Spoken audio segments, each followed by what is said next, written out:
Velkommen til en kort præsentation af det nye rapportmodul i Orchidé. Rapporterne er blevet langt enklere end de var tidligere, og vi vil gerne lige vise jer, hvordan I kan bruge dem. Til at starte med kommer man ind på forsiden, når man har klikket sig ind i menupunktet Rapporter ude til venstre. Som standard så vises rapporterne som ikoner, som I ser det her. Hvis I ønsker at se en liste, klikker I herover til højre, og så kan vi klikke tilbage. Menupunktet lige under rapporter er en drop-down menu, hvor I kan vælge, hvilke typer af rapporter I vil have set. Som standard vises alle. Nedenunder rapporterne kan I se enten et PDF-ikon eller et Excel-ikon. I kan klikke på en af de to ikoner og få rapporten åbnet direkte i den valgte metode. Ikke alle rapporterne har en PDF-mulighed. De fleste af disse kan I ændre på. De rapporter, der har både en Excel-version og en PDF-version, der vil PDF-versionen have færre oplysninger på grund af begrænsningerne i formatet. Jeg vil starte med at vise jer den rapport, der hedder fraværsliste.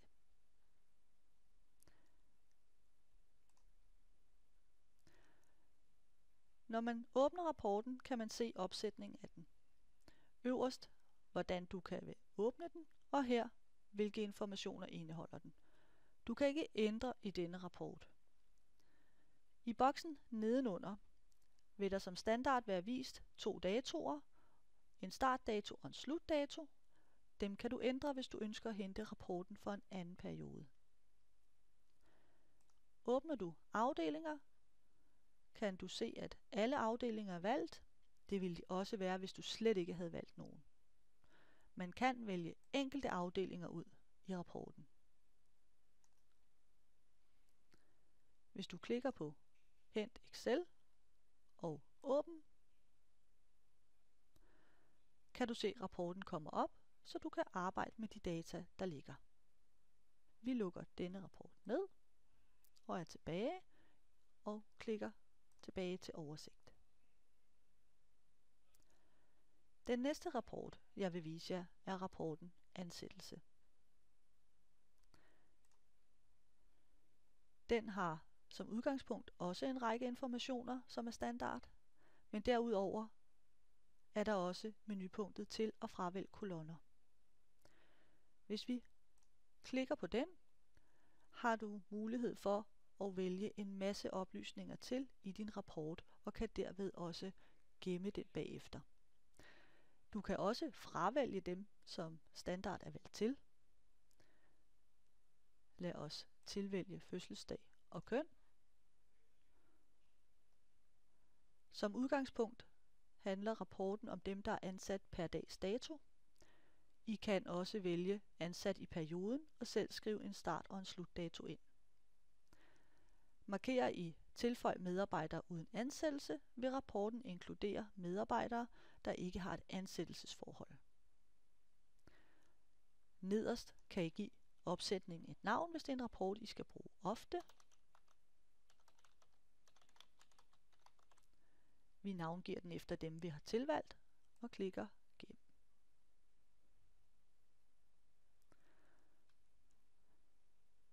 Hvis man trykker på Hent Excel, får man rapporten op og kan arbejde med data. Her er der en del flere data, end der var i den første rapport, så man kan sætte et filter på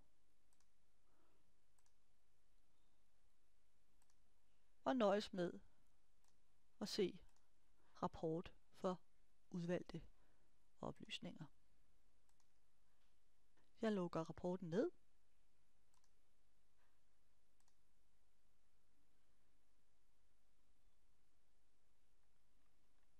Og går tilbage til oversigten. Fordi vi valgte at gemme vores opsætning, vil der nu ligge en ekstra rapport i oversigten. Den har også et ekstra ikon, et slette-ikon. Rapporten er synlig for alle, som har adgang til rapporter. Indholdet i rapporten kan være forskelligt afhængig af de adgange, man har ret til via den rolle, man har. Rapporten kan slettes. Hvis man klikker på krydset, får man mulighed for at bekræfte eller fortryde. Vi bekræfter sletningen, og rapporten er væk igen. Den sidste rapport, jeg vil prøve at vise jer, er rapporten specielle oplysninger.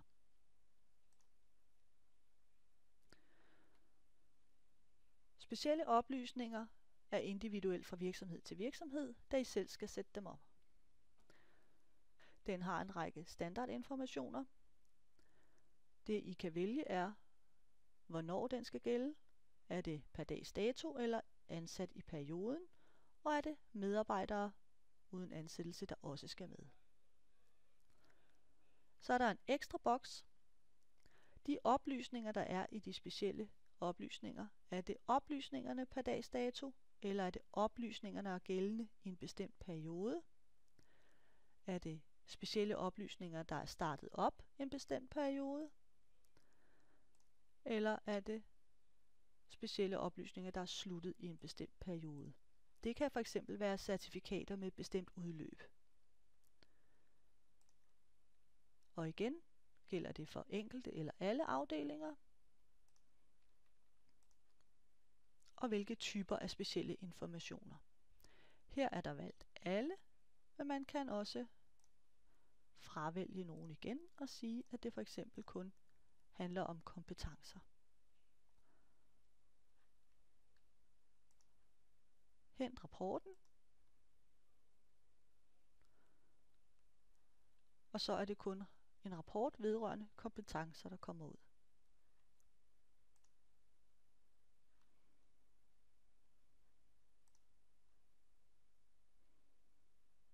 Det var det, vi havde valgt at vise for denne gang.